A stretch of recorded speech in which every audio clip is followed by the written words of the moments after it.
Hi. Okay. What a fun filter. I have one more testimony.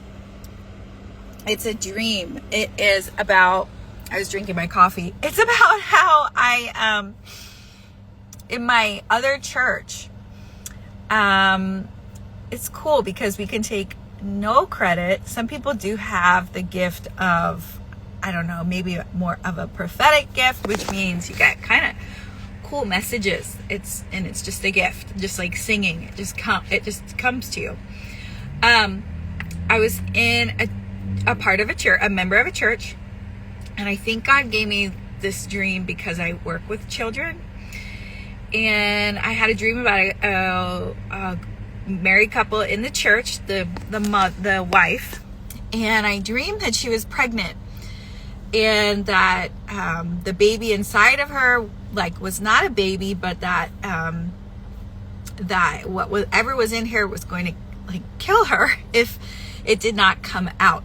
And then I saw the night sky, Abraham, the promise of God to Abraham, which was that God promised Abraham a son.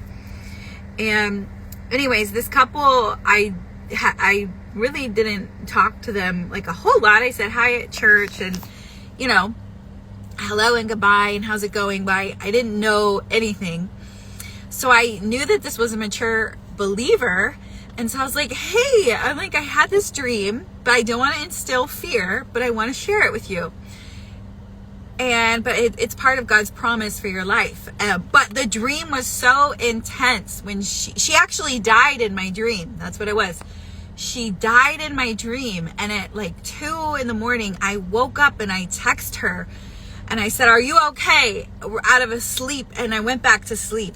And then in the morning, I remembered that I had this dream, but it was so intense. So anyways, it was urgent. So I was like, can I share this dream with you? She's like, sure, let's share it with me.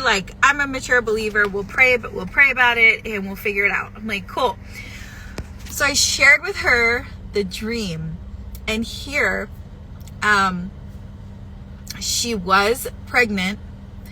And they needed to figure out how to basically it was like a mass of fetal tissue, and it wasn't a baby anymore, and it needed to come out. And so basically she had a miscarriage, and I had no idea. And at the very moment that I was had the dream, they just found out that they had to figure out how to get the rest of the baby flushed out.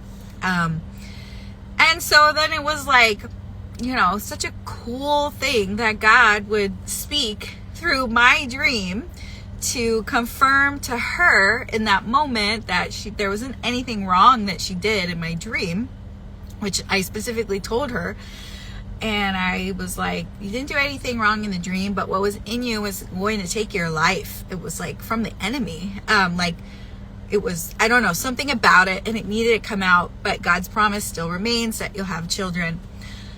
How cool is that? How cool. As we're going about our day and God takes the time to alert or wake someone at night with a dream, or even give them a word. And I as a Christian, you kind of do get used to all the things that happen. And I wish it wasn't like that. So I'm asking that I can treasure when it happens more. All you need is one word from God, one dream, and you hold on to it. So anyways, that was really cool. And just wanted to testify and share how God can use you. And he does speak through dreams. And he does turn us from wrongdoing in dreams. And in that one, it was turning her from wrong thinking, in case she was tempted to have any wrong thinking about God or herself or the baby or what happened. It was no big deal. She was such a mature believer. I don't know if you guys knew that God could do that, but God does that. And glory to God. That is so cool. Literally a third of, I think, our sleep of the night of our life, a third of our life we sleep and like God is speaking through dreams like that. Okay, cool. That was just another one. I'm sorry if you're getting a little tired of me, but I have time, and whenever I have time before I have this phone call coming up in a little bit, I'm just testifying as much as possible, giving the devil a black eye. Okay, bye guys.